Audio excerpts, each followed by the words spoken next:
Hello, good morning. Hello. Welcome to Adventurers Wanted Rebellion at 10:30 in the morning on a Sunday. Well done, everyone. Thank you very much for joining us live and on the internet. That is a webcam. Well, welcome to Adventurers Wanted Rebellion.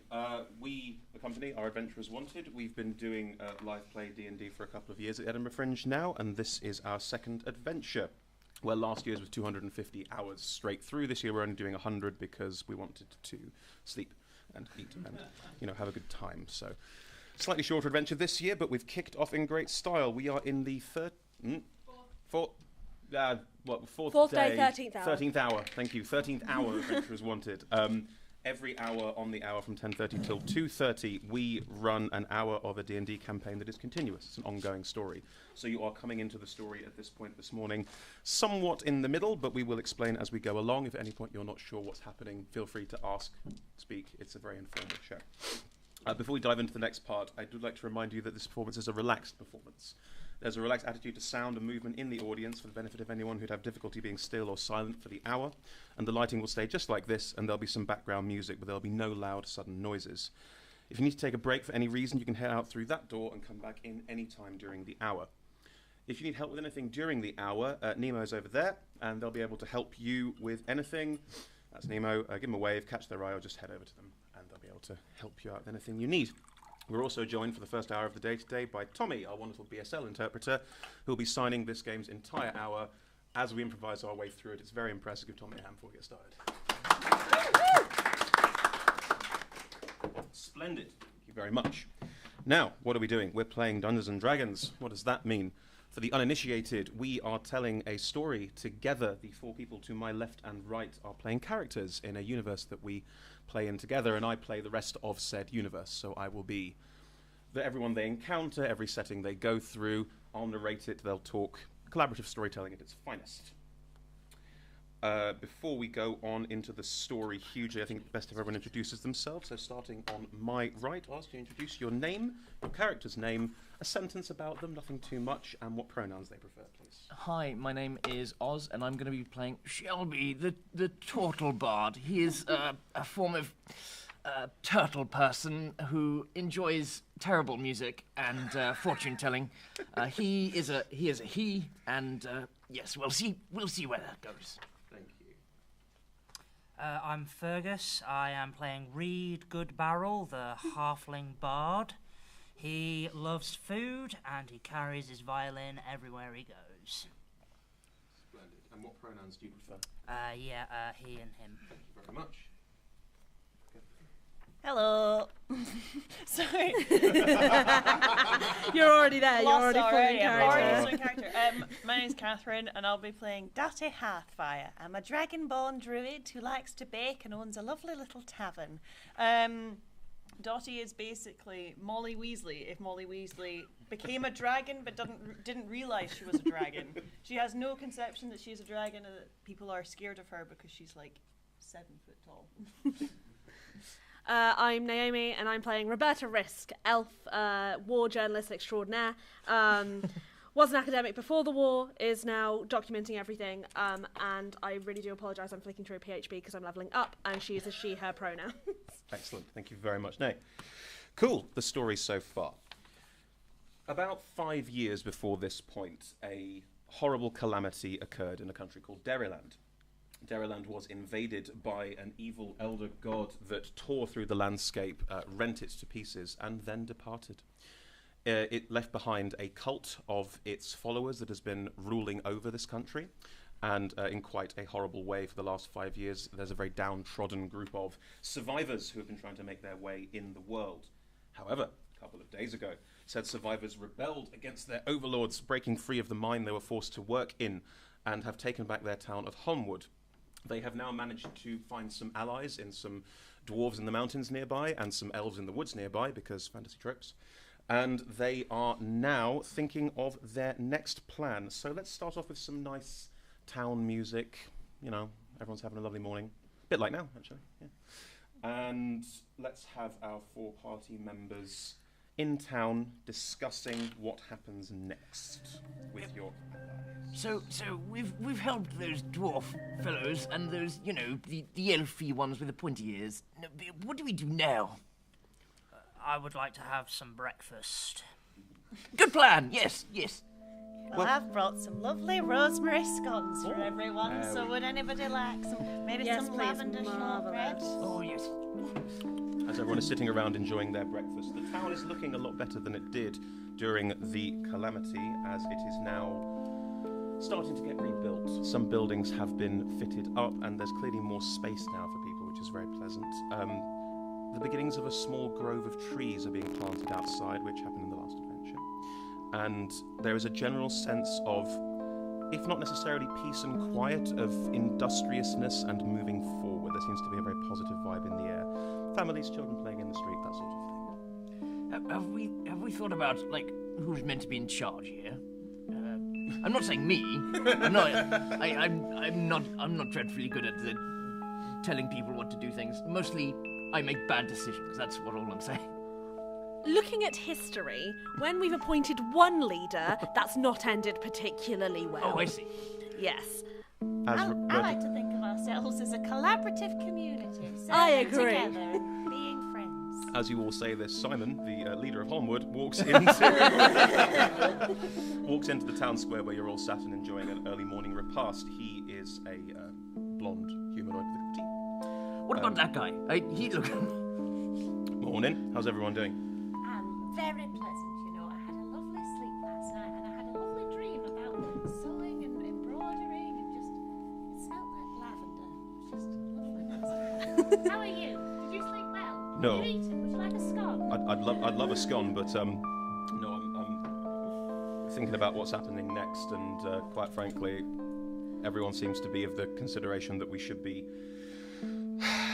taking the battle to the cult, but I don't really know. I don't know if we've got enough strength for that. Let's do it. Where are they?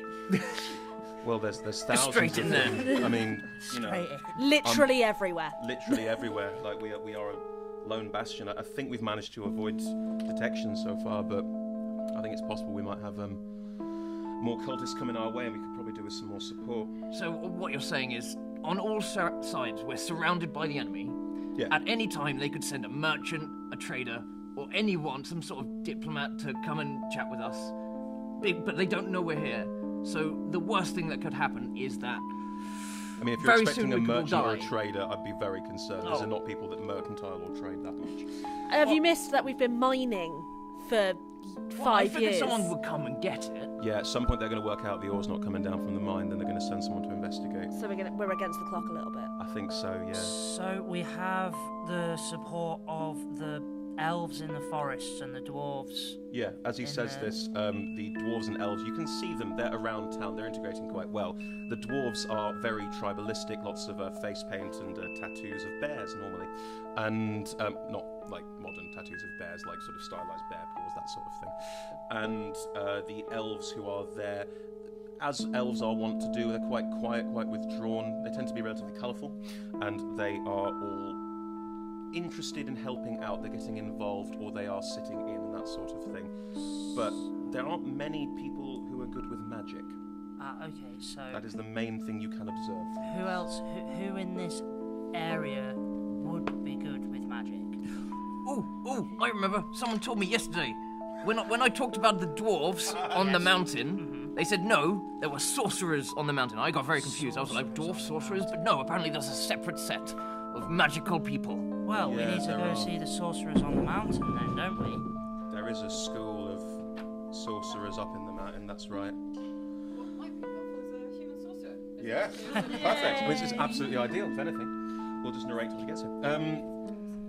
Yeah, my brother went to train with them, so there's a potential there for us finding out where we're going. Does he happen to be the person in charge or anything like that? Can he just tell them what to do? Because that would be very easy. No, he's same age as me, he's mid-20s. Oh, are they all like all the powerful ones, the big old ones, big beards, or like grey hair? I mean, I imagine so, yeah. You're the leader of this town and you're in your mid-20s. Well, Very well done, very well done. Started the revolution, didn't I? Respect. Yeah. Credit where it's due. Very hard-working individual, but I hope you're still getting enough sleep and exercise, making sure you eat 4 square meals a day. Honestly, I'm not big on logistics. Other people deal with that. I'm more of the sort of, let's go and do this kind of guy. So, yeah, we'll plan forward. Would you like to give us your character's name, a brief description of your character, and what pronouns they prefer, please? I didn't even hear the last question, sorry. Start from the top. What is your name? Ruth. Ruth. Hello, Ruth. What is your character called? Oh, it's a hard question. It is. We can come back to that. He's called Eric. Eric. With a C. With a C. Lovely. You are a human sorcerer. And do you have an inkling of what Eric looks like? What they are? How they behave? Yeah, he's quite tall. He's got. I was gonna say short, but for a guy it's probably quite long. Sort of white blonde, spiky hair. Okay. Sort of there. A little bit shorter. A little bit shorter. Okay. Yeah. Short, white, blonde, spiky hair, but a bit long normally for a guy. Okay. And is a he him, I presume? Yes. Brilliant. Lovely. Thank you. Oh my, what a handsome man. Hello. Eric, you've overheard this conversation happening in the town square of Holmwood. You are part of a group of rebels who are rebelling against a cult. They are talking about the school where you trained, which is up in the mountains. Sorry, yes, in the mountains, as we were saying, there's just some sorcerer people. That's all I know. I know they're sorcerers. They call themselves wind speakers. Are you talking about the literal wind, or do they just fart a lot? I'm guessing with I a don't title like think that, it's that's- probably not to do with farting that Okay. much, yeah. I don't think that's the kind of language we should be using over the breakfast table. Well, no, it gets very smelly if we did. And make sure you don't say that when we're there. Oh, okay. Well, look, I could take you up myself into the mountains, or you look like a sorcerer to me. I might be. Oh, it's just the hair and the robes. It looks very magic-y. Do you know about Yeah. the school in the mountains? Is that where you went? Yeah. Yeah, I could probably show you in that direction. Cool. Okay. Well, that solves that problem. Great. How very convenient. Well, in which case, I'll come with you still, because it'd be good to see my brother if he's still there, because I've not seen him in a long time. Sort of assumed he was dead, frankly. I heard nothing from them for 5 years. Oh, and you haven't thought to go in 5 years? To be It's- like, are you dead? A, I was imprisoned in a mine. Oh, I forget about that. B, it's a long way up a mountain, full of ice and storms and all sorts of other stuff that's been a bit nasty. And C, I now have allies to help me do it. That sounds like fun. In future, maybe you could get a nice writing set and write him a postcard or two to let him know how you're doing and ask how the weather is where he is. What's a postcard? It's a small picture, A picture? and you write on the back of the picture. You write on the back of the picture. And then you fling it into the world and hope it lands somewhere. I've realised that in a situation where we're rebelling against slavers, we probably don't have a very well integrated postal system. What's a postal system? You see my point. Cool. Would you guys like to venture into the mountains, find these sorcerers, get their aid? Yes, I do have a couple of questions for our new compatriot. First of all, what were the people like? Were they lovely and friendly, or were they quite difficult to work with? Up at the school. Yes. Well, like most groups of people, there were both extremes, I think. Oh, so they were quite extreme. Like, radical. No. Oh, okay. No. There were the friendly, helpful side of people, and there were the less helpful, more troublesome people. Okay. Yeah, very fair. And which were you? You'll find out. Oh, okay. Wonderful. Would you like to head into the mountains? Excellent. Can I have some mountainous music, please? Sort of, we're going on a bear hunt, yeah? As the 5 of you, because Simon is coming with you, as you all prepare yourselves for the journey you'll be travelling into the mountains up a slight path that will head deep into a quite high mountain peak and a range that goes nearby it. It is quite a treacherous path, so you may want to prepare yourselves. Anything you want to take with you and prepare on your way? Rope, pitons, like climbing stuff. Okay, do you want to try and find some rope and pitons and climbing stuff? Would you like me to... Who are you going to ask? I'm guessing that when we were under the yoke of our evil cultist slavers, we didn't really have a mountaineer with us. No. No. Has a quartermaster turned up since we've... No, you do have a lot of dwarven barbarians who live in the mountains nearby. Ah, yes. I would like to go up to the first one I see. In the square is Broldrin, the leader of the dwarven barbarians, who is a dwarf woman who is sat cleaning her gigantic axe. It's just what she seems to do every time I play her. Hello? You know how that whole "we helped save your civilization" thing? Aye.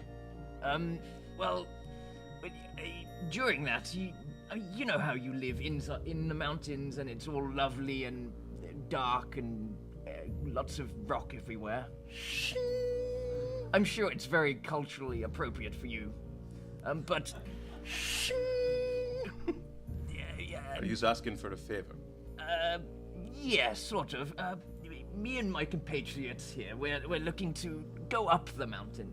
Now, Aye. She gets up, just whacks the axe into the ground, see what she does to put it out of the way. Well, the thing is, being a turtle person, I don't really climb too often, and I was wondering if you know any method of getting up easily. Well, where are you going? You're going up to the top. That's where it is, yes? It looks that way. Right. There is a path. Should be fine. I'd suggest tying ropes to each other, so if one of you slips, you can all help each other out. Or potentially you could take some pitons or similar, I suppose. Let me go chat to the lads, and she comes back with a selection of rope, pitons, things you could use. Well, what about things to wear? I'm looking... You note she is wearing furs, not much else. I don't suppose you have a lovely parka?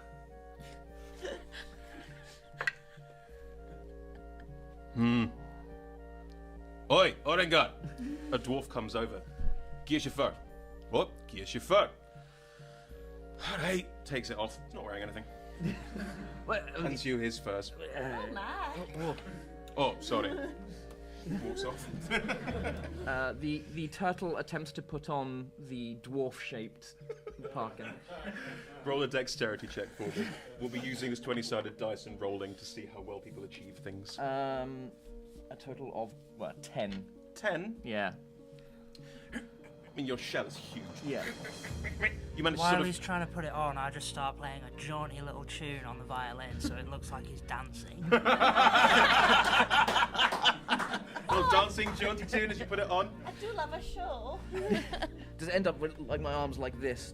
No, when you do manage to get it on, there's very much an, oh, I've got it. Oh. It's on. Torn a hole in the back, but it's on. Oh. You're now a turtle with fur. Maybe I should speak to a fellow to sort it out at some later point. But for now, I think I'll be nice and warm. Yes, you probably will be.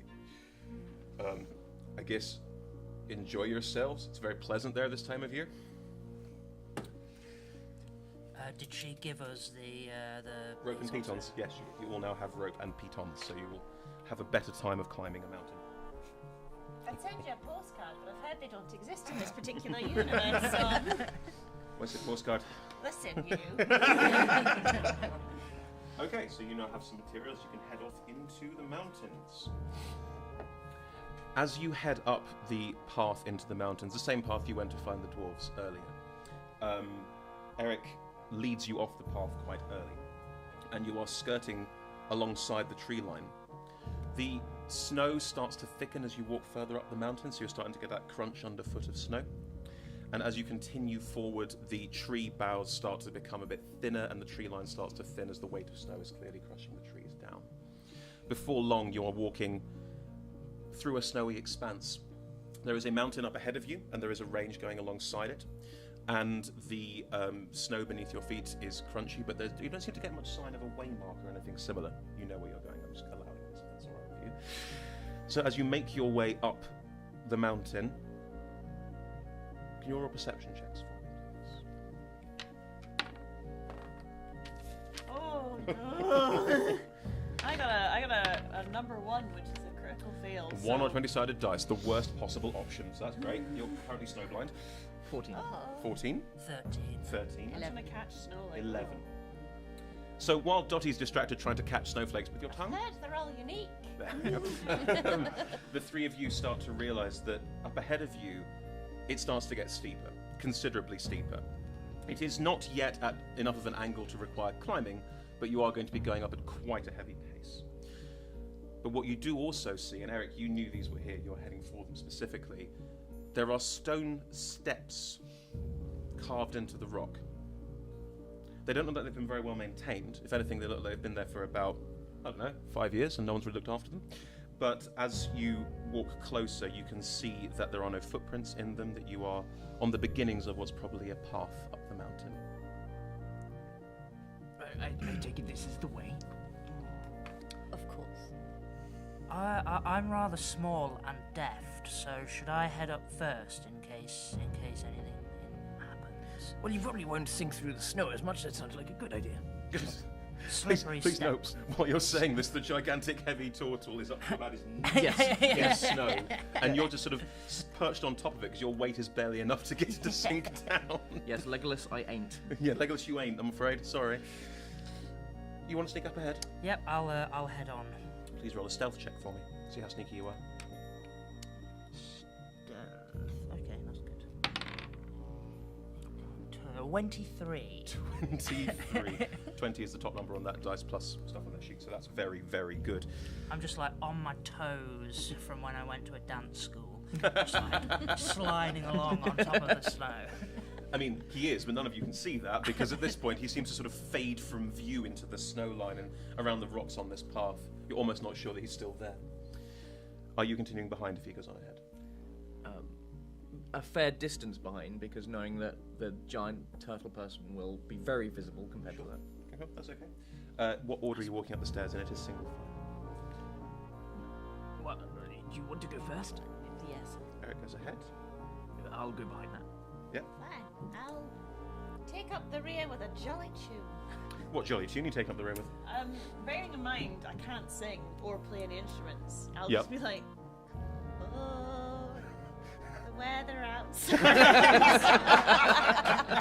is delightful. And my new companions are also delightful.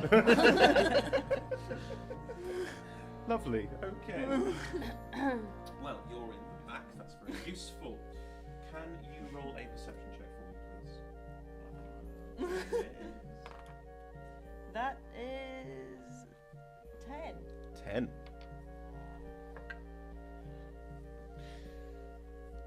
As you're walking, you get very used to your senses because this is quite a long way. You're walking for at least an hour at this point. There is a very definite crunch underfoot continuously. Yours quite heavy because you're a dragonborn, you're quite big. His extremely heavy because he's a turtle, very heavy. Eric's less so, I would say. I think Eric's probably a more sort of normal-sized human and just walks like a normal human does in the snow. And the halfling has disappeared, so that's pretty normal for them. You also start hearing the howling wind around you, so you get a very good sense of the landscape and what's happening, and you're getting quite a good feel for it. However, you realise something's out of place. Something's tugging at your ear. Something in the back of your mind is going, almost like a flitting sound. Every now and again. Can I look into this some more? Have a look around, yeah. Well, roll for it. I mean, I don't know what I expected. Oh, that's There a we go. lot better. That's 22. as you look behind you, there are various snowdrifts on the path and icicles hanging off overhanging rock over the path as you go. So behind you, one of the snowdrifts moves a little bit and stops. Another one over here. Moves and stops. Just following you. Hello! What is it? There's a friend in the snow. He's trapped. We should help him. Oh, where? So you go to one of the snowdrifts. Cool. You start trying to dig through the snowdrift. As you do, it's just snow.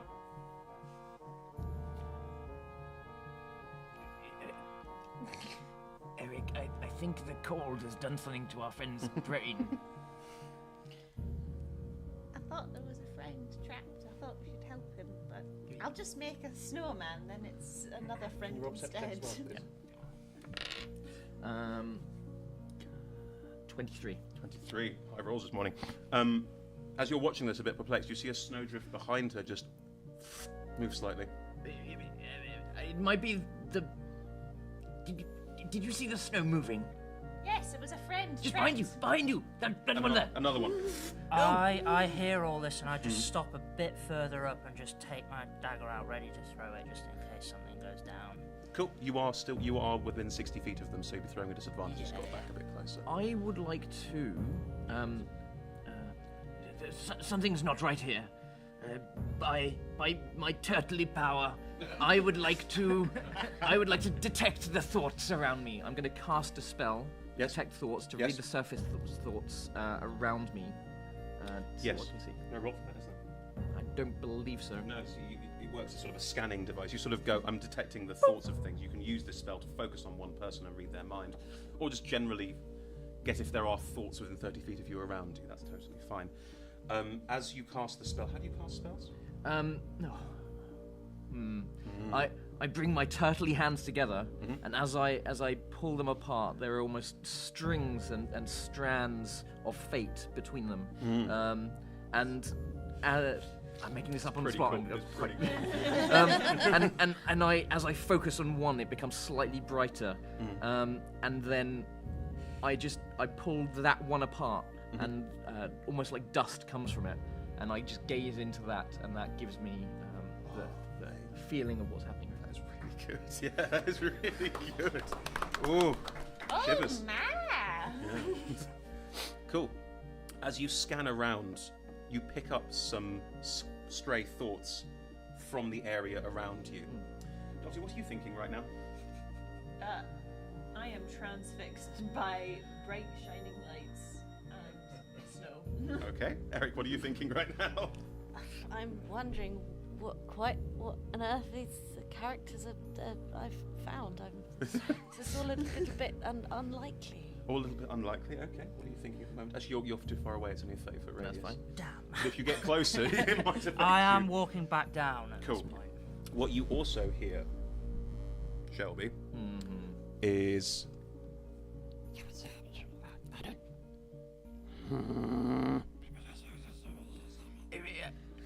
I can't tell. No, can you say it louder?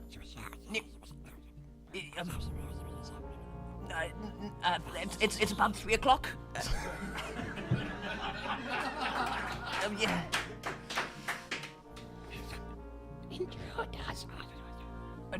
Do I realise things? Trying to read something's mind, or do I just... I look like I'm babbling? concentrating. He's just babbling to himself, but they didn't say what he was doing. He's You're just all babbling. right, love. You look a bit peaky. Oh, no, there's weird snow things. I can hear them. They've said intruders. I think we're trespassing. Friends of the snow. We are traveling up to the sorceress at the top. We mean you no harm.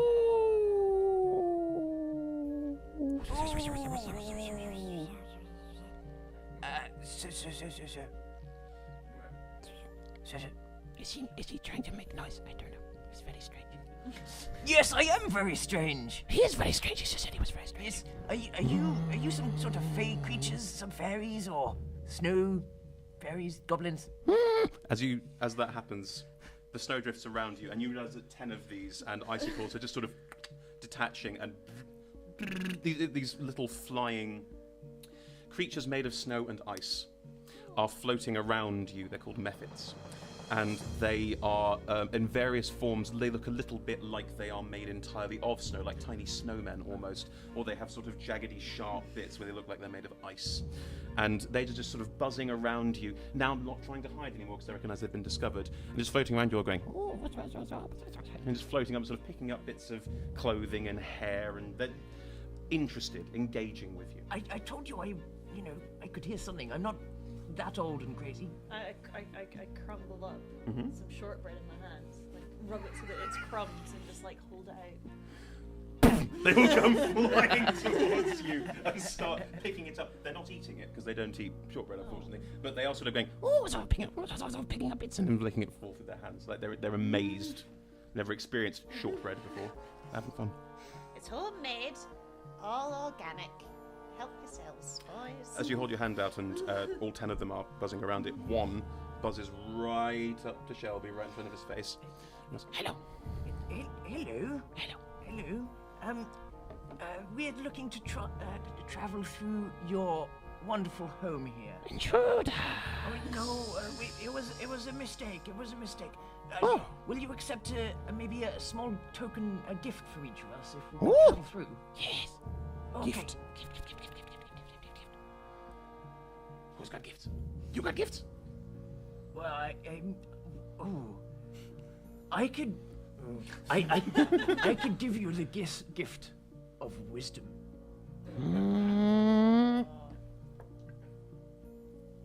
Okay. Wisdom it is.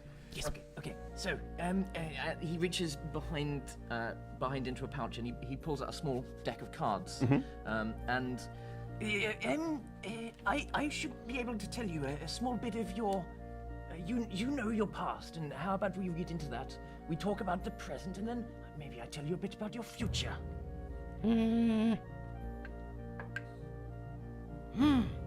Okay. Okay. So What's happening tomorrow? What's happening tomorrow? Well, how about we skip the first two? We just go to the future then. So he pulls the top card from the deck, waving his hands over it, and you can see the same threads of fate going into the card. The card I picked is the General. It is a fortuitous card, indeed. The General is a leader. Buzzing over your shoulder and looking at the card, because I am too. Yeah. In fact, I will give that to them. Oh. The General is a leader of their The people. card is bigger than the method. I cast minor illusion to make the card like sort of gleam and dance with light around it, so it looks really shiny. Obviously, you're a small leader of your people. You could guide them in anything you want. Yes. Perhaps against those strange cultist people who have been around. Are you aware of evil cultists? Intruders?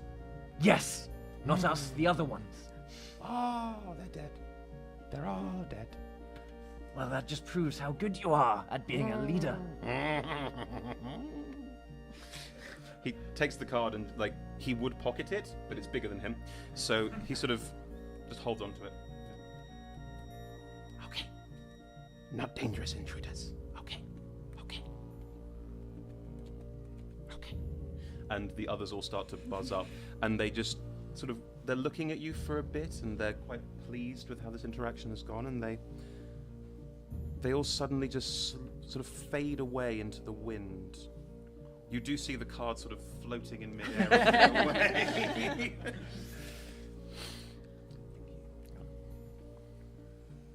You have been left alone. I feel we really got away with that. Then I thought that was going to go awfully at one point. Shall we continue? And our friend the sorcerer never seemed to be worried, so I didn't think that there was any reason to be too scared. You'd keep these guys as pets. Cool, you can continue up the path if you'd like to. I don't even ask this time. I just walk off. Okay.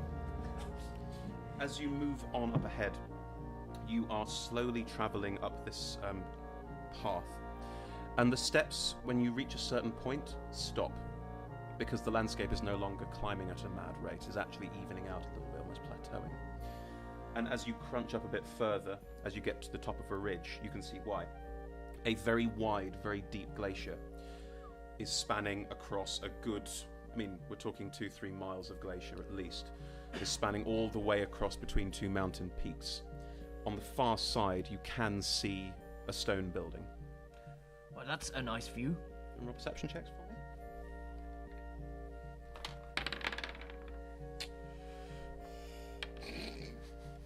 5. 5, Dottie. 18. 18. 11. 11. 8. 8. You've seen it before, so it's no fuss to you. Dottie, you're not looking. What is it with this snow?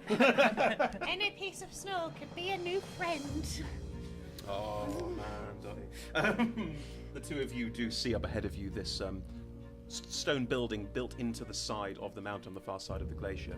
It's got almost eastern touches to it, wing-tipped roofs in areas, but it's all clearly made of stone. Mm-hmm. And there's a cliff face behind it that seems to go up to the peak. Eric, is this what we've been looking for? Is this sorcerers? Oh yes, this is where we're going. Right. Is there anything we need to do, like any greeting? A greeting for the sorcerers when we arrive. Yes. Do we have to announce ourselves or use a secret password? There's no secrets. There's no secrets. But I'd recommend saying hello and introducing ourselves. Not just walking in then. I mean, the first problem you've got is crossing this glacier. Mm. You do see there are stone markers in a placed in a line across to where you're trying to go. So there is a path marked out, but with your perception check of 18, you can tell this glacier is old. So may have various cracks in it. Classic ice travel movie situation. Correct. Okay. It's almost like we have, cultural reference points. Well, Eric, would you like to give us a bit of a clue as to how we get across here? Like, any ideas you have? You've probably come over here many times. Well, I can tell you that it's not worth waiting for the warmer weather. We will just have to cross. We have this rope here. Should we tie it to one another? And Yes, and we should probably pit on up as well, shouldn't we? okay, put that into the ice in various points, so that when one of us falls, and no doubt drags every other person into the into the ice, then Simon, who's been there behind you this time, goes, well, because I've got it. Goes, right. we didn't I forgot I was here too, I'm afraid. I'm sorry. Well, I think I'm probably strongest of you lot. Probably, yeah. Should I go ahead and hammer in a piece on every couple of feet, and then maybe someone going at the end pulls them out, they get passed up, so we've got a constant setup going along. that sounds like a very smart idea. All right, we can do that. Yeah. That is no problem. Cool. Would you like to start crossing immediately? Or would you like to take a break first? Would you like to prepare yourselves with anything else apart from tying ropes to each other? Or any spells you may want to cast or anything like that? What I could do, just thinking about it, who here would be the worst at climbing, perhaps? I'm alright, I think. You think you'll be able to? Yeah. What about yourselves? I may not be the best, but I'll give it a good old try. Well, how about I give you a bit of inspiration, a little bit of a song to help you out. Yeah. Oh, Now. this nice young man serenading me. Yes. He's not young. Not in any way is he total young. Don't die.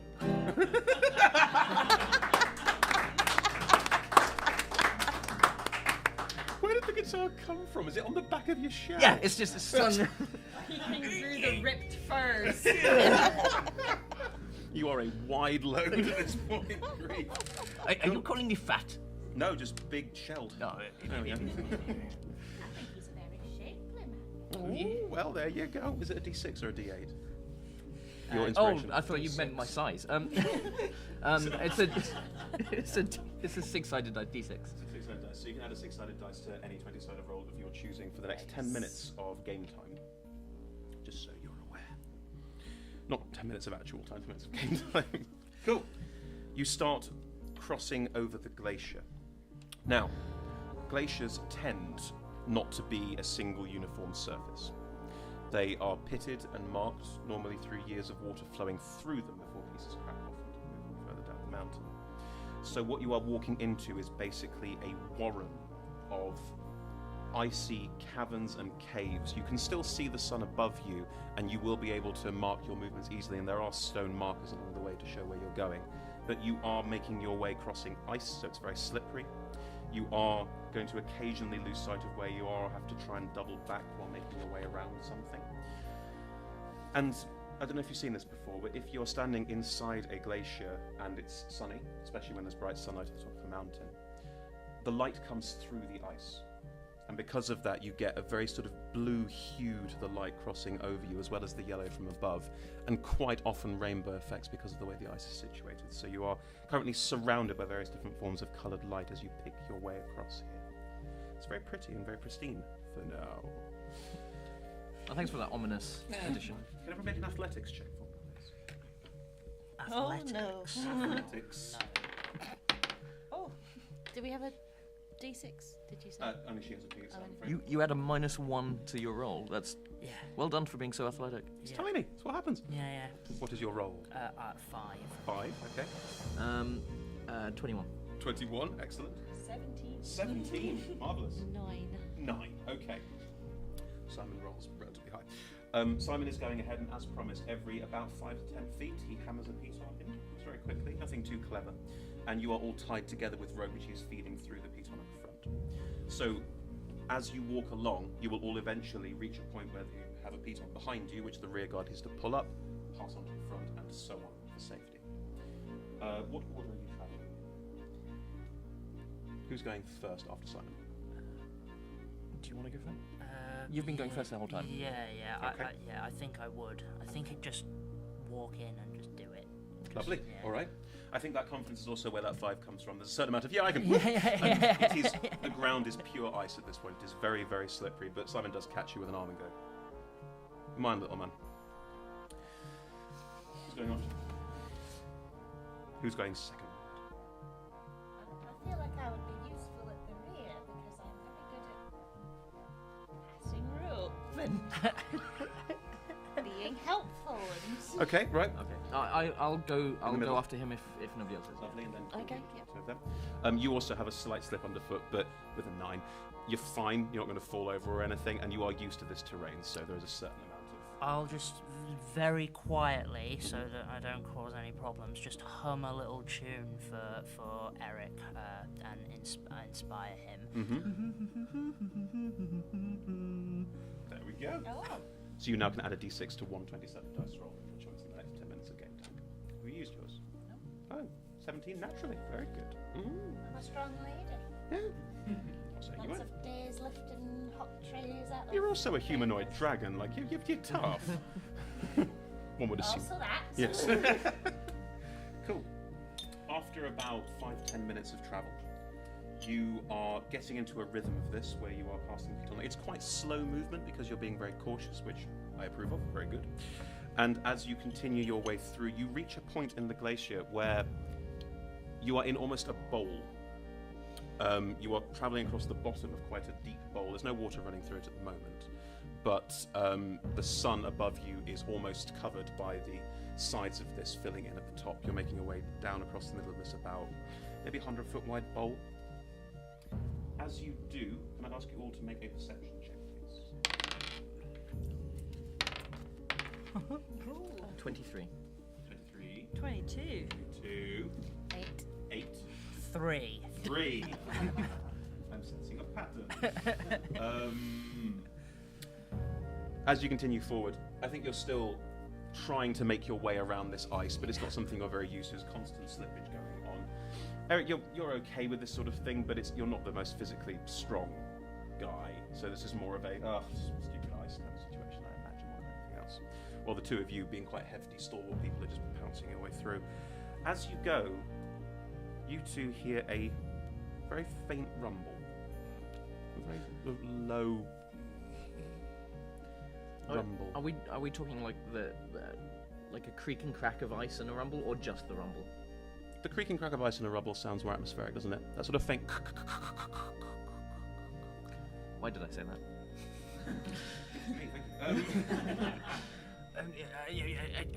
I don't mean to alarm anyone, but I think I can hear maybe avalanche or ice problems. Survival check for me, please.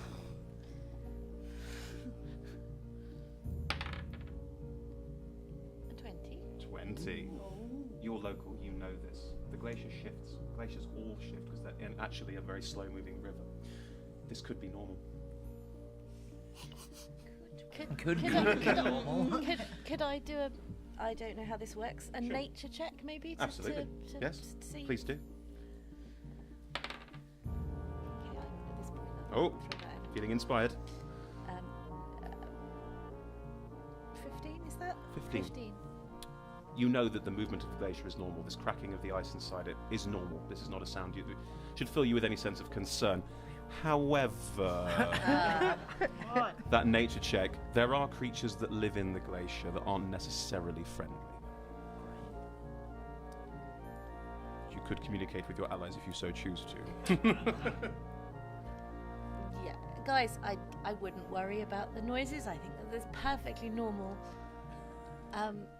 Probably. That's not the main thing. I think if we're going to be concerned about anything,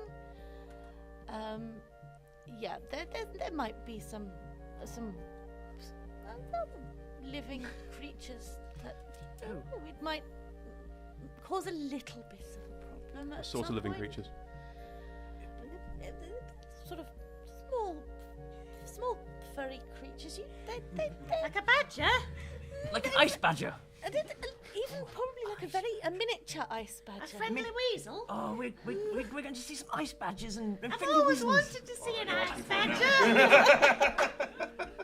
if there were postcards in this universe, that's the exact kind of image. There is that an would even be deeper on a rumble from postcard. something much bigger than an ice badger. Oh, it's an alpha ice badger. 2 ice badgers. All right, screw you guys. As the rumble continues around you, you also hear a faint hissing. An ice badger who's friends with a snake. Your first. I'm so. Okay, behind you in this, you see, as you're looking around, it's almost like something's moving through the ice. It seems to move past the bowl that you're in. Everybody be quiet. I'm sure it hasn't seen us. Everyone roll a stealth check. Oh no. I'm going to switch to the yellow one, actually. Oh dear. Oh dear, what have you got? 6. 6. 4. 4. 11. 11. Everybody be quiet. I'm sure it hasn't seen us. Everyone be quiet. The shape comes back around and comes towards you, and you can now all see definitely something in the ice. It goes underneath the bowl that you're in and seems to be moving around and tracking you and looking to see what's going on. At this point, the cracking around you gets louder. What do you want to do? You could very easily try and run for the other side of this bowl, which will lead to another part of the glacier. You could stay, hold your ground. What do you want to do? How big is Shelby? How big is Shelby? Oh, well, I love this question. It won't go anywhere bad. Let's go. How big are you, Shelby? I'm I'm just imagining that a shell could be used to sit on and slide along quickly. I'm That's the conversation you're having while there's a creature. Okay, fine. Guys, I don't think we have time for this. I think we need to run. okay. Just for the record, I am the size of our friendly game master here, except as though he had a giant backpack on. So me. You don't have a giant backpack on, but yeah. So 6'3". Yeah, about that. Cool. Right. I'm bigger than you, so maybe not. Right. At which point, if you start running, there will be no pitons laid. Just make that very aware. Crumbs. How far across the glacier have we got? You are about a third of the way across the glacier, and you're about halfway across this bowl. Do we run? Yes, no, quick. Let's stay. One stay. I'm going for run. I'm going for run. Okay, we run. I'm That running. seems to be the general Well, consensus. Goodbye. Simon's there going, whatever you guys want to do, I don't mind. Yeah. So go, and I slash at the rope with my longsword so we can all, because we all tied together at this point. Okay. Oh, That God. happens. Well, we're connected to pitons. I don't have to. Right. You slash the rope. Yep. And you all start running. Yep. Order of march where you were in the middle. Yep. Right. Oh, boy, that was unfortunate. Okay. As this happens, out of the ground in front of you, whatever's going under the ice here and burrowing through it at quite some speed just pops its head out of something slightly more threatening music, please. Thank you. The badger. It pops its head out. It's not a badger. That's a very strange-looking badger. Exactly. It looks, for all the world, like a centipede. That's not how they were described to It me. is made of, it has white chitin all over it, and its face is that of something insectoid. There's a horrible growling clicking as it pulls itself out of the ice and sits in front of you. Its eyes glow quite dark red, and there is a blue tinge to the white chitin around its face. It is, in D&D terms, a remoras. Does It- anybody have the spell Speak to Badger? As it does this, you feel the ground beneath your feet cracking more and more and more, and if anything, the area around you seems to slowly start to shift. What would you like to do? Not fall over. You want to hold your balance? I would like to hold my balance. Fine. Third. I would, just sort of like, I'd like to attempt to disappear from its view. Okay, roll stealth check. That is a 16. 16, lovely. Dottie, what are you up to? Oh no. I mean, I'm very glad postcards don't exist, because this is not the type of thing you want to write home about, really. Wish I weren't here. Just a picture of the Rose on the floor. Eric, what would you like to do? While Dottie's thinking. Crumbs. I think we just need to carry on and, just... You want to try and run just- past? Yep, just keep going. Okay. I would like to try and touch the centipede to cast Beast Bond on it so that it will understand what I'm trying to say to it. Okay. Speak to Badger. Speak to Badger. That's exactly what happened, yes. I'm going to check Beast Bomb in a second, if that's all right. But in the meantime, Eric, you try and run past. Can you make a, I think a dexterity saving throw, please? Best way to do this. How do I do that? 20-sided dice and dexterity. Oh. 9. 9. Okay. As you try and run past it, it is going to attack you. It has no idea what's going on, so it's going to try and make a strike at you. What is your current armor class? 12. Yep. It slashes out at you, and it's not trying so much to cut you, it's trying to knock you aside, get you away from it. So it bats you out of the way, and you are thrown against you're thrown against the wall side and slumped to the ground. In the meantime, you're trying to hide, and you sort of, again, you try and sort of hide away. You're probably hiding behind Simon at this point. It's probably the safest thing to do. Yes, I am hiding behind Simon, which means he's You're naturally a stealthy. size bigger than me, isn't Correct, he? So yes. I can do that. That's just how you manage to automatically, hide in this can't I? featureless area, yes. You hide behind Simon and manage to stay out of the way. How is Simon acting? Simon and you is doing the same thing you're doing and is trying to sort of go, okay, hold his ground in case whatever happens, happens. Which is a good thing, because as this happens, as you are knocked against the wall, where you impact the wall, cracks start forming all around where you've hit. And the creature, as well as you guys, is now slowly, in a very slow-moving avalanche, starting to be sliding down the mountain. Can everyone make a dexterity saving throw, please? 14. You do us with advantage because you're standing fast. 14, so. Cool. Make extra sure. I got 16. 16, 14. 14, 13. 13, Yeah, 14. 14. Lowest roll. As the mountain starts to crack apart around you and the glacier starts to form, the creature itself is clearly somewhat shocked by the fact that the glacier is actually falling apart. It's sort of trying to grab onto bits and hold on for dear life. You manage to hold on. You manage to hold on. You also manage to hold on. You manage to roll away from where the crack is. However, as the room starts to fall apart, the ground beneath your feet starts to shift. Simon reaches out with a hand to grab you, but you miss. And suddenly you are falling away from everyone else. No! As you slowly start to fall down this glacier. I'm falling down the mountain. slowly. You're currently starting to, it's almost sliding at a strange angle. However, you are tied by rope to this one. What? And to Simon. So as you start to fall, you're caught on the rope, it's there. The knot tied around your midriff, though, not tied very well, is slowly starting to unravel. You're barely managing to hold on by yourself. Make a strength check for me. 18. 18. As you start to slide, the turtle, holding his ground, manages to grab hold of you. And that's the moment we're going to leave the adventure for this hour. Thank you, guys. Lovely. Thank you ever so much. And yes, that was a cliffhanger, literally.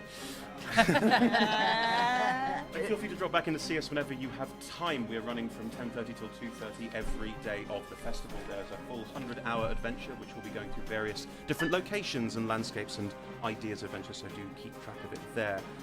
You will need to pop out to buy a fresh ticket on the hour every hour unless you want to go in advance, so back to the box office.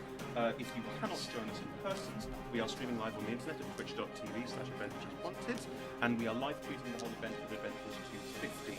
And the live tweeting is sort of interactive storytelling, so you can properly keep track of the story and how it's progressing.